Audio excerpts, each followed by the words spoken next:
Okay, so this is lesson 3.1 on factors of whole numbers. This might be a little bit of a review for some students.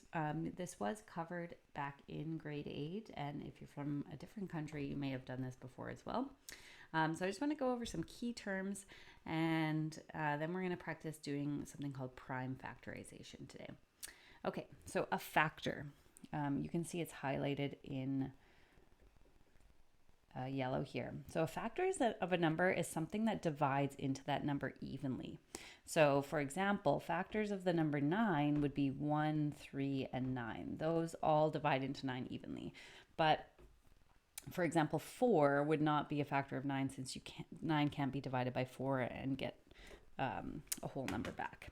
Factors of 14, for example, would be 1, 2, 7, and 14.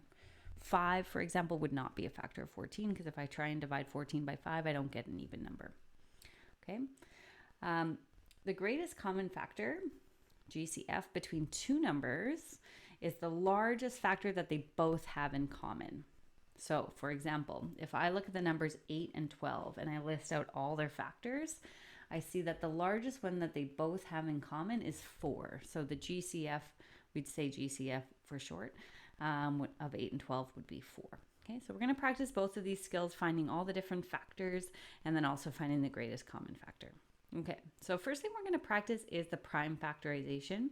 Prime factor, so every number can be written in terms of prime numbers. Now, prime numbers are special.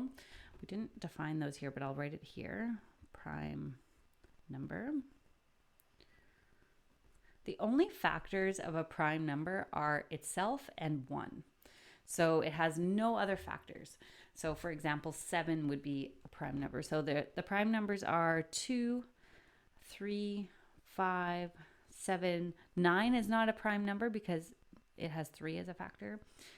11, 13. So nothing divides evenly into these numbers. 17, 19, etc. 21 is not because it can be divided by 3 and 7, 23, etc.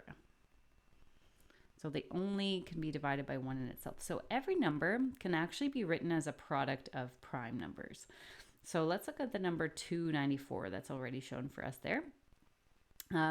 We can break it down into what's called a factor tree. Probably have made one of these before. So we keep dividing out numbers until we can't go any further. So 294 can be divided by 2 and you make 147. And then 147 can be divided by 7 and you make 21. And 21 can be divided by 7 and 3. And that's it. We can't divide any. These are all prime numbers. 2, 7, 7, and 3. And if we check, I'm just going to pull up my calculator here. If we multiply all these endings together, we see that we get the original number back. So 3 times 7 times 7 times 2 is 294. The cool thing is that each number only has one prime factorization. So there's like multiple ways to make these trees. You can divide up the number in different orders, but you'll always end up with the same numbers at the ends, and there's only one way to do it. And each number has its own unique endings on its factor tree. We're going to use the prime factorization later to find the GCF between two numbers. But see, this is how you would write the prime factorization out. You would just write all those endings multiplied together. It's almost like a chemical formula. It's analogous to like how water is H2O. It's made of 2 hydrogens and 1 oxygen. Each number is made of like its own sort of atoms or numbers. So 2 times 3 times 7 times 7 is 294.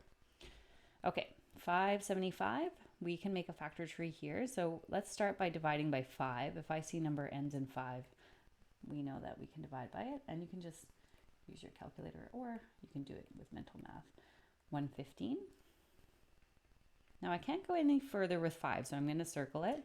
But I can keep going with 115. I can divide by 5 again, and I get 23. 23 is a prime number, so I'm going to stop there. So I see that 575 equals 5 times 5 times 23. Okay, 54, last one. If you want to pause the video here, you can try it on your own, or I'll do it with you. 54, we can divide it by 2. It's an even number. And again, like I said, there's multiple ways to make these trees, but no matter how you make them, you're going to end up with the same endings, which is kind of cool. So 27 can be divided by 3 and you get 9. And then we can divide 9 up by 3 and we get 3. And there's no way we can go further with 3 or 2.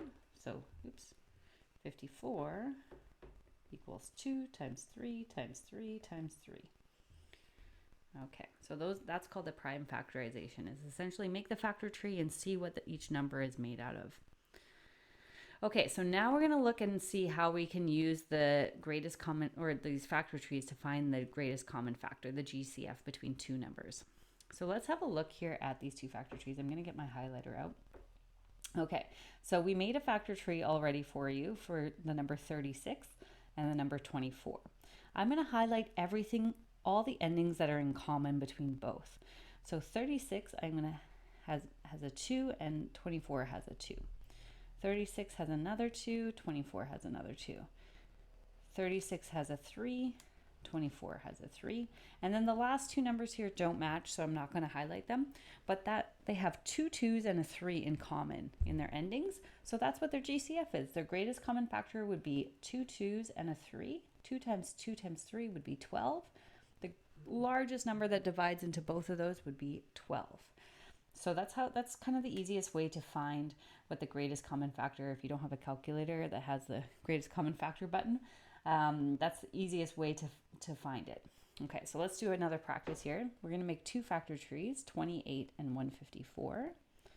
So 28 I know divides 4 and 7, and 4 divides further into 2 and 2. 7 cannot go any further. So 28 is 2 times 2 times 7. 154... can that be divided by 4? 154. No. So we divide it by 2. 154 divided by 2 is 77. And 77 can be divided by 7 and you get 11. Okay, so now let's highlight what's in common between those endings. So they both have a 2 in common. They both have a 7 in common. But then the last circled number is different. 28 has a 2 and 154 has 11. So their GCF would be everything that's in common. See, it's in the name, greatest common factor. So it's the common numbers. So we write it like this. GCF of 28 and 154 would be 2 times 7, the 2 highlighted matches there, which is 14. Let's do one more, or you can try it on your own and pause the video here if you'd like. So 150, we get 50 and 3, 10 and 5, 5 and 2. I'm going a little faster now because we've done a lot of trees. 80 is 8 and 10. 10 can be split into 5 and 2. Those both are endings. 8 can be split into 4 and 2, and 2 and 2. After you do a lot of trees, you get really used to drawing them. Okay, so now let's see what matches. They both have a 2 in common, and they don't have a 3 in common, and they both have a 5 in common, and that is it.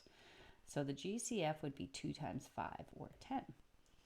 So we write the GCF of 150 and 80 is 2 times 5, which is 10.